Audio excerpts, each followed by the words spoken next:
The Australian Defence Force will conduct its largest ever military drill in a 2-week exercise with more than 12 allied nations.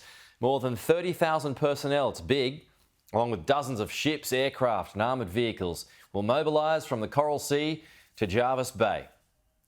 Let's go to Canberra now. Joining us is the Talisman Sabre 2023 Exercise Director, Brigadier Damian Hill. This just keeps on getting bigger and bigger. Good morning to you.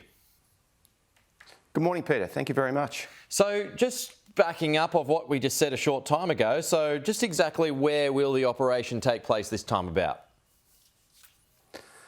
So, Peter, we'll have the largest Talisman Sabre since its inception in 2005. We're going to have participants from 13 nations, including Australia, United States, operating across the width and breadth of Australia, predominantly in Queensland, from the tip of Cape York and Weipa right down to Brisbane, and then we'll move into New South Wales, undertake some activities in Jervis Bay, and we'll also practice for the first time as part of Talisman Sabre a small activity at Norfolk Island. What's that small activity? So it's practicing our ability to deploy from mainland Australia offshore. It's a long way to Norfolk Island. They've just experienced a fairly harsh cyclone, so it's prudent that we practice our ability to actually deploy military capabilities distances such as that, should we have to in the future. So why does this need to keep getting bigger and bigger, and why do you have to get more and more players involved? Is it because you can learn to work better with like-minded nations? I think you've hit the nail on the head. That's the whole point of the exercise, is to demonstrate our strong strategic partnerships.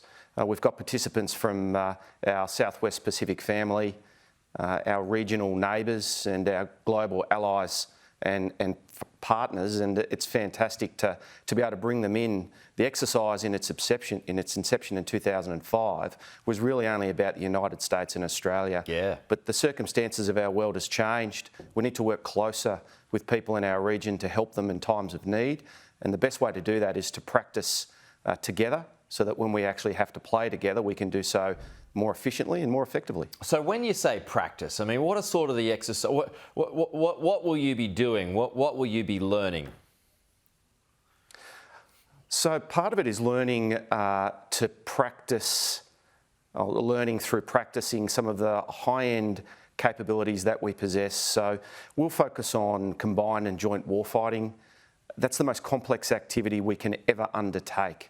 If we can do that effectively, then when we're undertaking activities such as support and stability operations that we've done in the past, support to humanitarian assistance and disaster relief, the similarities between the two events, whether it's command and control, logistics, how we communicate, are very, very similar. It just makes us more efficient and more effective. And if we're doing it with other countries, then when we're working together, we can break down some of the barriers which often get in the way of us delivering the capabilities we need to. Right, so I mean, you've got mock-up exercise involving, enemy aircraft, enemy naval vessels, all that sort of thing?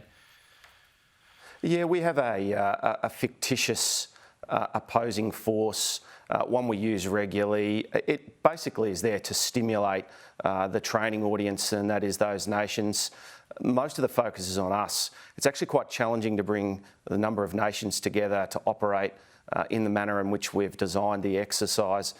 So actually most of the challenges are internal to us, working out how to work together. In the past, Damian, there's been, whenever there's been exercises, sometimes, Chinese vessels have actually been off in the distance observing. Are you expecting anything like that this time around? I think it would be an obvious exercise for some other partners around the world to want to observe. It is the largest military exercise in the Southern Hemisphere. In the past, the PLA have deployed some of their surveillance ships.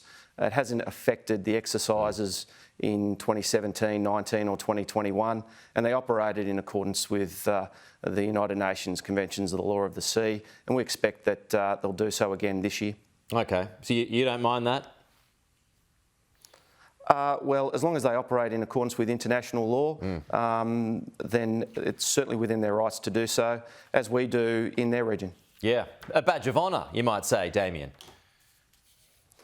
Well, it's always nice to be wanted, and if that means we're being wanted and observed to see how we exercise as a multilateral force, then absolutely. Hey, just looking at these numbers, so you've got some 30,000 people who are taking part in it. Just the logistics of it all. Where do folks sleep and eat, and where does all that take place?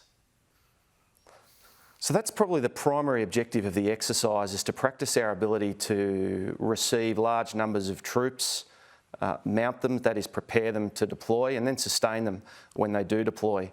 So we'll have a very large sustainment component that's combined between the United States and Australia, and that's going to be their job. They're going to be very, very busy.